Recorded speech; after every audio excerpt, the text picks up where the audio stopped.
কিছু মুভির কিছু এমন সিন যেগুলো রিয়েল ছিল, মানে সেগুলো অভিনয় ছিল না। সবার প্রথম মার্ভেলের প্রথম ডক্টর স্ট্রেঞ্জ, এই মুভির শুরুতেই যে প্রথমে ব্রেন সার্জারির সিনটা আছে সেটাকে রিয়েল ডক্টররা এক্সিকিউট করে, মানে তারা কোনো অ্যাক্টর ছিল না, তারা সত্যিই ডক্টর ছিল।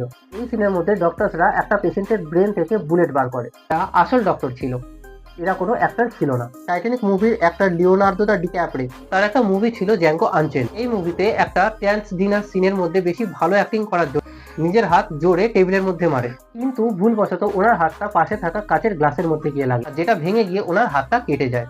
এটা সম্পূর্ণ অ্যাক্সিডেন্টালি হয়, কিন্তু উনি পুরো ক্যারেক্টারের মধ্যেই থাকেন আর আর অ্যাক্টিংও কন্টিনিউ করে, মানে এই সিনটা আসল ছিল নাকি স্ক্রিপ্টেড। নেক্সট হচ্ছে দ্য ডার্ক নাইট মুভির হসপিটাল ব্লাস্ট সিন। এই সিনে জোকার যখন হসপিটালকে ব্লাস্ট করে বাইরে থেকে আসছিল, তখন হসপিটাল সম্পূর্ণভাবে ব্লাস্ট হয় না।